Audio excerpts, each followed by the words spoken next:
All right, court is calling. All right, everyone, don't whisper behind the court reporter. Court is calling 2024 CR 3037 and 2024 CR 3038, State of Texas versus Jose Amador. Can I have parties announced for the record for the state? Orlando Costa, known for defense. And are you Jose Amador? Yes, ma'am. All right, we're here for sentencing. And 2024 CR 3037, you entered a plea of no contest to count 1 and count 2. The court found there was sufficient evidence to find you guilty. The court deferred finding of guilt as you've applied for deferred adjudication. According to the plea bargaining agreement, the punishment is to be assessed at a cap of 4 years in the prison. The state is silent on your application for, and that case is an evading. The other case is an aggravated assault with a deadly weapon. And in the evading case, your plea bargain agreement was for a cap of 4 years. There's a $2,000 fine, no application for community supervision. The state is silent on your application for deferred adjudication. This case is running concurrent with your other case. All right. And the court requested that there be a criminal history provided for the court. If there is a criminal history. Judge, this is, he doesn't have. All right. He has no criminal history, Judge. All right. So state is silent. Defense, is there anything you wish to say? And of course, the most concerning thing is the aggravated assault with the Yes, deadly weapon. Judge. So in this, Just 1 second. Excuse me. Can't talk behind the court reporter. We're on the record. If y'all wish to communicate, ask the deputy, and the deputy will move you when they have room. All right, defense. the judge at the time, my client was 17 when he was arrested. This is a situation where he was with his mother. Vehicles brought to his home. They were on the way to go get some parts.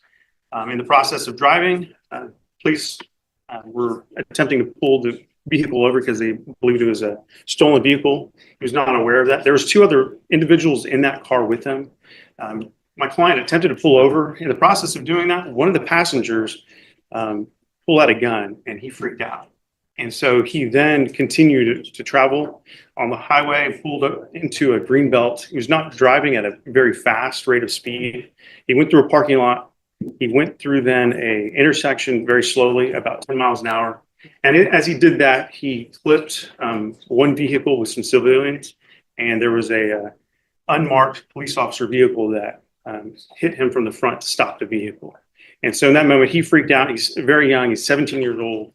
And he really didn't know what to do. He was kind of scared that something was going to happen, either that the police were going to shoot at them, or that this individual who he's not related to and was briefly acquainted with was in the vehicle with a gun and may do something. And so he panicked and he at that moment left and had continued driving. And so because of his lack of criminal history, his age, that he should be given a chance to receive deferred adjudication and show the court that he's able to comply with those conditions and really to try and keep his record from having any felony convictions. Oh, Judge, yes. I know I'm silent, but I have reserved the right to speak to any inconsistencies in the Yes. past if I need. Just briefly, counsel had stated that, wasn't a long encounter and that he was driving slowly. And the evidence that was stipulated to the officer alleges that he was driving up to 100 miles per hour at one point. And it was a long process, like miles, that was going on. And so I just wanted to clarify that for the record. All right. So in the stipulations on page 7, it's of 7, Mr. Amador, it says, Jose Amador was traveling at speeds in excess of 100 miles per hour, weaving in and out of traffic, using the stolen Hyundai as a deadly weapon, crashing into a vehicle and 2 police vehicles. Jose Amador had a 12-year-old juvenile in the rear of the stolen vehicle, endangering her. And they said you used the stolen vehicle as a deadly weapon, trying to flee from the police, endangering the people who were in the vehicle with you. and then that you did hit another vehicle and a patrol vehicle. So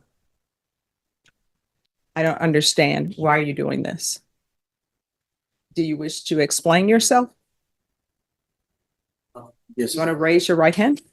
Do you solemnly swear or affirm the testimony you give will be the truth and nothing but the truth, so help you God? All right, you can lower your hand, state your name for the record. Salvador. All right, so we're going to take this one step at a time because that's better for me so I can understand what's going on. So, first thing, they're saying that the vehicle was stolen. Were you aware of that? No, ma'am. All right, so I'm going to take, let's say you're not aware the vehicle is stolen. It appears that the police had their sirens on. Is that correct? Yes, ma'am. All right, so they get behind you, they have their sirens on. Did you think they were trying to pull you over? Yes, ma'am. All right, so they're trying to pull you over. Why didn't you pull over? Because when I was trying to pull over, the passenger, which is my friend, I thought that was my friend, had threatened me with a gun, so that afraid of me, my life, and to like me being afraid. Oh, so you're saying you were under duress. I think that's a defense if you're under duress. Am I wrong? That's why we pled also no, understand that there's the risk that the jury may not buy into that defense. Okay. So here's my other question then. Let's go back early in the day. You're in the vehicle. It's stolen. Did you pay for that vehicle? No. Did your mom pay for that vehicle? No, ma'am. So nobody paid for that vehicle. Did that vehicle belong to any of the passengers? No, ma'am. All right. So yes. I think an important question would be to ask him how that vehicle came to. Oh, I mean, you can ask that question, counsel. So, Mr. Amador. Well, just one second. Let me finish and then you can. So you never paid for that vehicle. And how old were you when this happened? 17. Right. So you're 17.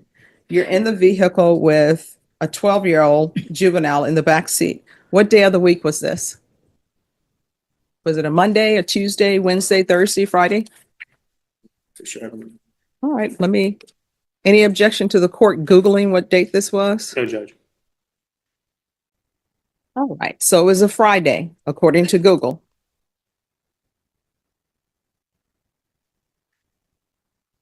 All right. And according to Google, that date, the only holiday that date was the Feast of the Immaculate Conception and the National Chocolate Brownie Day and National Christmas Tree Day and National Lard Day.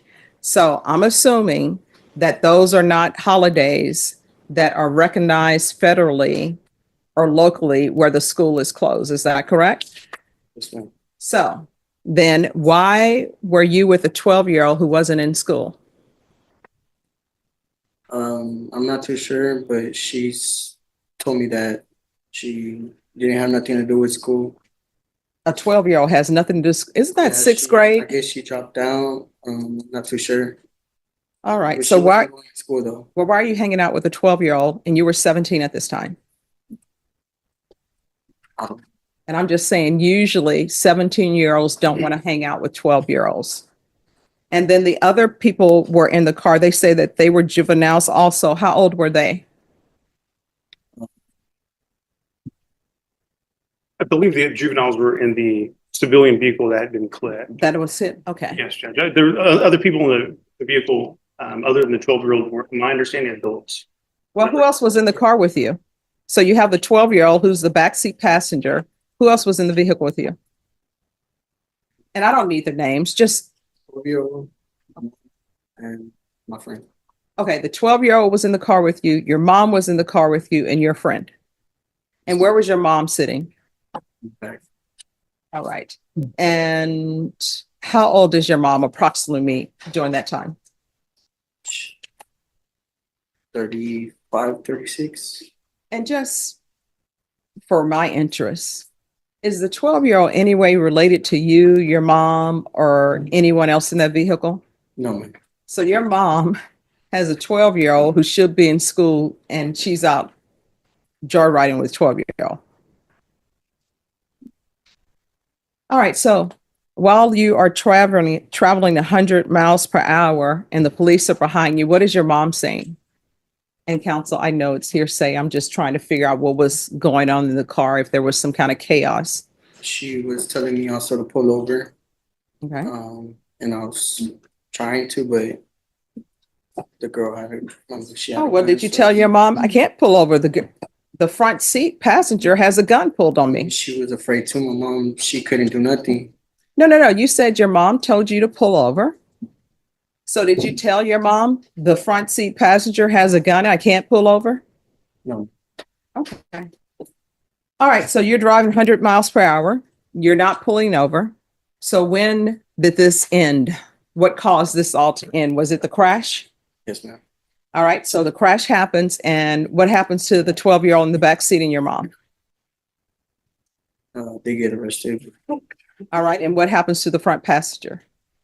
He gets arrested too. Okay. All right. You have clarifications? Yes. So did you know the person was 12 years old? When I first met her, no. Okay. And how did you end up driving that vehicle? Who brought that vehicle to you? The 12-year-old. Okay. And you thought the 12-year-old, the car belonged to her? Yeah, it belonged to her parents. And were y'all joyriding that day, or what was the purpose of driving? I had to go get parts to fix my car. Okay. And where were you going to get those parts? To a junkyard. That's some clarification in regards to how that. Oh, I have more clarification. So you're telling me a 12-year-old comes to you driving a vehicle and you have no questions about that as a 17-year-old? Yes, I mean, And your mom had no questions. So how do you end up driving the vehicle? Did the 12-year-old just throw you the keys? I don't understand. I mean, she didn't have no keys there. Yeah, the car was on already by the time she went to my house. I just hopped on it. I thought she had it like a little remote. I thought it was a push and start. So that caused me like thinking that was her parents' car. But why would you drive if she's coming over to your house? Cause I saw that she was like, I felt like she was young. Cause All right, and was this a planned meetup? Did she call you and say, hey, I'm coming over? No, I asked her if I can borrow one of her parents' car, and she said it was fine. So, all right, this story is getting a little bit off track, and it's Judge, when I say off track, I believe that the 12-year-old, she's a juvenile, but I think she also has subsequently been arrested for unauthorized use of her vehicle. okay. All right. Any questions from the state based upon the answers that the court has received? So Mr. Oliver, you stated that you didn't know that that vehicle was stolen, correct? correct. But when you began to drive it that day, I mean, you had to have seen that the door handles were broken off, correct? Yes, ma'am. And so that didn't indicate to you that something was off with that vehicle? No. I mean, there's some vehicles have broken handles too. So you think that's just normal? No. Okay, and it didn't have keys to operate it, so how was the vehicle started and how were you operating it? I don't know how she started it. What was in the ignition when you were operating the motor vehicle? I'm not too sure. And so you stated that you were under duress because the juvenile, or that you felt that your life was being threatened because the juvenile had a gun, is that correct? Is that your testimony? Yes. Okay, and so, and the evidence that was stipulated to, which is the police report, Sheriff Deputy with the Garrett County Sheriff's Office states that she observed you crash into a marked SAPD patrol car and continue going. So if you were scared for your life, don't you think that that was a good time to, you crashed to maybe notify police that you were scared and that the juvenile had a gun? Right? And so after that, you continued on to crash into the motor vehicle that had the juveniles in it, correct? And then in this police report, it states that after you had already crashed into those two cars, officer heard you accelerate on the gas to get through the the SAPD Mark Patrol Unit and a court order, and that you proceeded straight for the Bexar County Sheriff's Office Mark Patrol Unit, which had the lights flashing, and proceeded to crash into it so hard that the officer's body-worn camera fell off. And then you still didn't stop, correct? Correct. And you don't think that would have been a good time to maybe notify police that your juvenile had a gun and that you were scared? Yes. It would have, right? And then after you get in a crash and you stop, you still don't comply with the police, correct? Correct. You take off evading, right? Yes. And ultimately, you don't even stop. You have to deploy the Yep. taser on Judge, you, at this correct? point, I'm going to have to object that I don't believe the state's remaining silent. This goes outside of the scope of, I believe, what our question was. All right, with regards to the question about you said tasing or something? Yes. All right, so that objection will be sustained. I think it's going beyond the facts or beyond the scope of my questioning and the defense's questioning and whether or not he is being dishonest. I understand, but it was just going to, their assertion about the juvenile, but I understand. Thank you. All right, counsel, anything else? No, Judge. Anything else you wish to say? All right. In each of the cause number, the court is going to deny your application. Defense, you want to speak towards the cap? Judge, just that he's a young individual. He's never been in trouble before. This is obviously entering a conviction on his record is going to do a great deal of damage just towards his life. We ask that you consider the minimum in this case. All right. And cause number 2024 CR 3037, court will find you guilty in count 1 and count 2. Count 1 and count 2 will run concurrently. The court will sentence you to 3 years in each count. Give you credit for any time served. There's a $2,000 fine. Time and money to run concurrent. This will run concurrent with 2024 CR 3038. All right. You have something for me? And we can go off the record. Here's the thing. I understand that there are some issues going on in your life because your mother should never have been in that vehicle with you. Your mother knew that that was a 12-year-old who should have been in school. So I understand that you have a hard life. But this is what you're going to have to do. You're going to have to find in yourself what is right, what is wrong, because it appears that your mom is not that person to instruct you. You understand? Okay. So when you get out of prison, do not become one of those people who becomes institutionalized. Do not go to prison and get all these prison tattoos. If something happens and you must get a tattoo, don't get a tattoo on the face. Don't get the teardrops. Don't do any of that. Because when you get out of prison, when people see teardrops and all these other facial tattoos, they know it's prison tattoos, and then they don't want to read the book. They're looking at the cover. So you still can do something with your life. You're young. They have free education at the prison. You can even get a degree at the prison. You understand? Yes, ma'am. All right. Good luck to you. And when you get out, if you need anything, I'm still here. Come back and I'll help you out. Okay? Thank you. You're welcome.